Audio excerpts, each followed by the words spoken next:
Everyone, happy week 8 and happy Sunday. I hope you all had a wonderful weekend and you are looking forward to the week ahead. The time is flying. We're at the end of October. For those who celebrate Halloween, you'll have a nice Halloween celebration up ahead. And yeah, we are going to be moving into midterms soon. It's just wild. So I hope you're all doing well.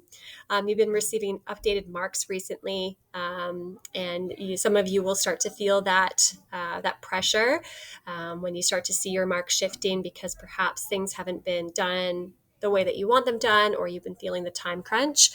So just know that if you have any questions or concerns, to just send me an email and we can start a process of communication. Also, I did mark your quizzes this week, and because you have a unit test this week, I wanted to take a moment to really address what I'm looking for.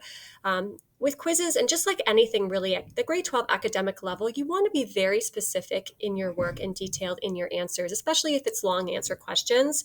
You really want to take time to ensure that you are writing detailed responses and making sure that you are supporting that detail with examples from the literature. So this is your opportunity to show me that you have done the work, that you've gone through the slide decks, that you have written notes, that you have watched the videos, that you have made connections. So for example, if you're talking about the leadership lessons from Dancing Guide video, you're not just talking about the fact that, a leader needs a follower. You're actually talking about what the follower does and what it represents in the grand scheme of management and movement of people and movement of people into action and orchestration of events and movements in general. You want to make those connections to the lessons that we've learned, looking at 21st century models and management theories and connecting it there and showing me that you are making the connections to the course content and that you're doing that work. Okay. So I'm really looking for detail in your responses. If it says something like, describe two managerial roles, don't just tell me that one of the roles is informational. Tell me what an informational role is and use an example of what that looks like.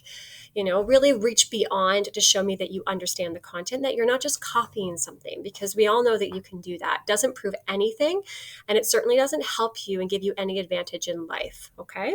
So that's something to think about when you go into the unit test this week as to what I'm looking for and what's going to give you those marks.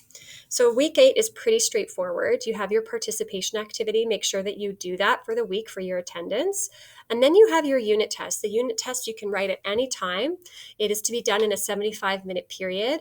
Once you open the test, you cannot leave the test and come back to it. So you have to be sitting in front of your computer until it's done. For those who have an IEP, just send me an email again, just to remind me that you need that double time, and I'll set that up in the system for you.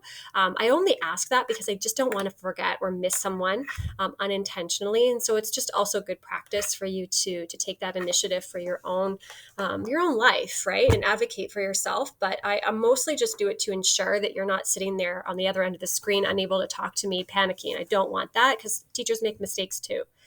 Okay, so just make sure that of that as well. There's a unit test review sheet for you here that you're welcome to look through. And ultimately, it's a pretty straightforward test. With e-learning, you just really understand that we ask for you to show us that you've done the work, right? So it's all there. But with your case studies, again, this is where I want you to show me that you have read through the slide decks, that you understand those management theories, that you can connect it to real life examples or examples from text. So the readings that we've done, the videos that we've watched, connecting it to Office Land, the documentary. Again, making those connections really stands out to me when I'm reading your work, and makes me think that you've actually been really working through this course and not just putting it on the side while you focus on your other courses. That's where you get the big bucks, or the big marks, as I like to say. Okay. And then the last part of the course this week is just to work on your blog. So there's another reading here for you. Cure Yourself of Excusitis. It's the second chapter of The Magic of Thinking Big. I think we're all really going to relate to this chapter because it's so relatable. And ultimately, I just want you to read the chapter and then reflect on the following questions and post a blog entry for that. And then all you need to do is publish it to your blog. And because I already have your blog link submission, you don't have to submit anything. Just republish your blog and make sure that that execusitis blog post is there. And then when I go into your blog to evaluate it, I'm going to be looking for the 5 entries that you've already that you've done, including obviously this new one. Okay, so that's that. You have the whole week to complete those 2 items. So it's a gentle week, but it also gives you flexibility with when you complete your work. So I expect that everything is done by Monday at 8 a.m. And that's it. If you have any questions or concerns, just let me know. Send me an email. I hope you have a great week, and I'll see you online.